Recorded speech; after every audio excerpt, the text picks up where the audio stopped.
পঞ্চব্যঞ্জন YouTube চ্যানেলের পক্ষ থেকে সকলকে জানাই স্বাগত। আজ আমি আবার নতুন একটি রেসিপি নিয়ে এসেছি, সেটি হলো নবরত্ন বা ভেজ সবজি। ভেজ সবজি বা নবরত্ন রান্না করার জন্য এখানে দেখুন আমি লম্বা করে আলু কেটে নিয়েছি, ফুলকপি নিয়েছি, এইখানে বিনস কড়াই আর গাজর বড় বড় করে কেটে নিয়েছি। এখানে আমি লবণ নিয়েছি, চিনি নিয়েছি, ধনে গুঁড়ো, হলুদ গুঁড়ো আর লঙ্কার গুঁড়ো। এখানে লিকুইড দুধ নিয়েছি, আর এখানে ধনে পাতা, টমেটো, কাঁচা লঙ্কা, তেজপাতা। এবার কিভাবে রান্না করবো আপনারা দেখুন। কড়া বসিয়ে দিয়ে গ্যাস অন করে দিয়েছি। এবার আমি এর মধ্যে তেল দিয়ে দিলাম, দিয়ে সবজিগুলোকে একে একে আমি ভেজে নেব। সবজিগুলোকে কড়ার মধ্যে দিয়ে দিচ্ছি, কড়া গরম হয়ে গিয়েছে।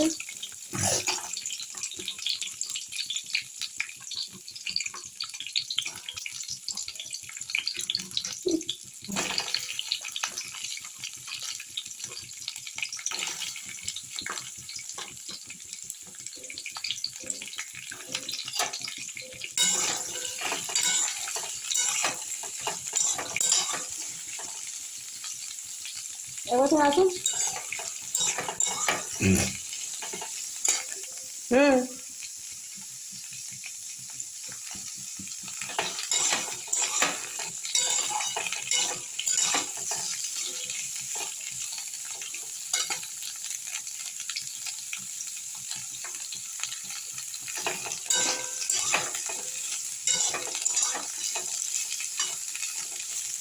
বেশি ভাজার দরকার নেই, সবজিগুলো অল্প করে ভেজে নিলেই হবে। এবার আমি ফুলকপিগুলোর মধ্যে দিয়ে দেবো।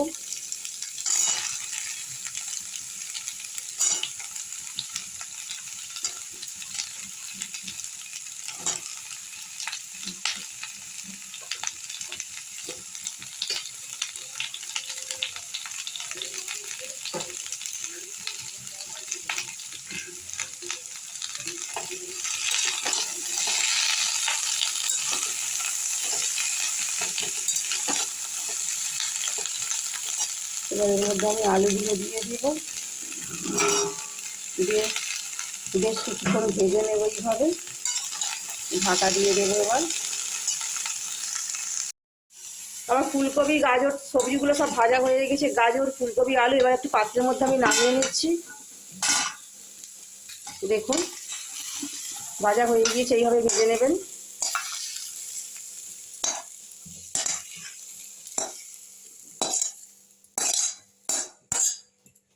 কড়া বসিয়ে দিয়েছি, এর মধ্যে তেল দিয়ে দিলাম।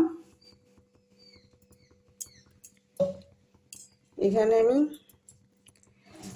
গোটা গরম মশলা, লবঙ্গ, দারুচিনি, এলাচ গোটা দিয়ে দিলাম, তেজপাতা দিয়ে দিলাম। এটা ফোড়ন হিসাবে একটু ভেজে নেব। ভেজে নিয়ে আমি মশলাগুলো একে একে সব দিয়ে দেব।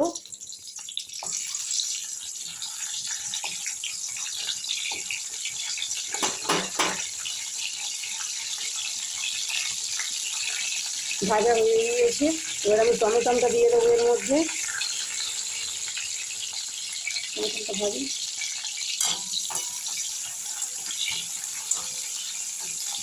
টমেটোটা ভাজা হয়ে গেলে একে একে আমি সব মশলাগুলো দিয়ে দেবো। এই মশলাটা আমার দেখানো হয় না, এখানে আমি কাজু বাদাম, চালমগজ আর আদা বেটে রেখেছি একসাথে। ভাজা হয়ে গিয়েছে টমেটোটা, এবার একে একে আমি সব মশলাগুলো দিয়ে দেবো। এখানে আমি নিয়ে নিচ্ছি চিনি, লবণ, হলুদ, লঙ্কার গুঁড়ো আর ধনে গুঁড়ো। এই মশলাগুলো এর মধ্যে আমি দিয়ে দেবো। এখানে কাজু বাদাম, আদা, চালমগজ বাটা দিয়ে দিলাম। কাঁচা লঙ্কা ছেঁড়া, কাঁচা লঙ্কাটা দিয়ে দিলাম।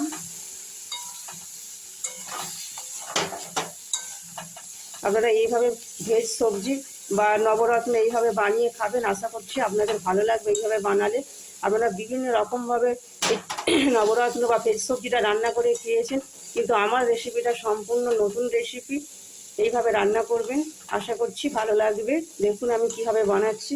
সামান্য একটু জল দিয়ে দেবো, আর নিচে ধরে যাচ্ছে।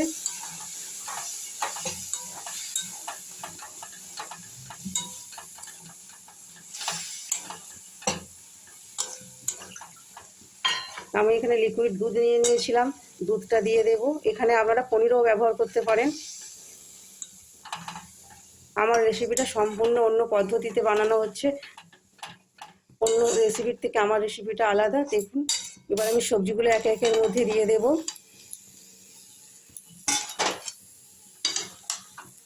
দিয়ে একটু নেড়ে নেবো, ভালো করে কষিয়ে নেব। দেখুন, এইভাবে একটু কষিয়ে নেব। আপনারা শেষ পর্যন্ত ভিডিওটা দেখতে থাকুন কীভাবে বানাচ্ছি।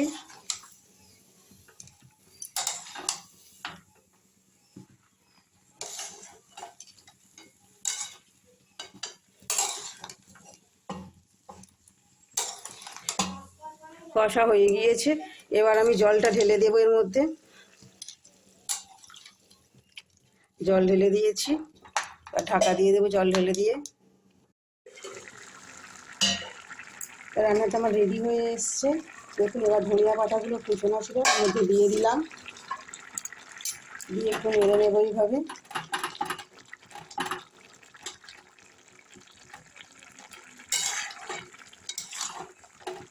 আপনারা অনেকেই হয়তো ভেজ সবজি বা নবরত্ন রান্নাটা করে খেয়েছেন, অনেকেই নবরত্ন বা ভেজ সবজি রান্না করে অনেকেই খেয়েছেন, কিন্তু আমার রান্নাটা সম্পূর্ণ নতুন পদ্ধতিতে করা। আপনারা এইভাবে বানিয়ে খাবেন, আশা করছি ভালো লাগবে।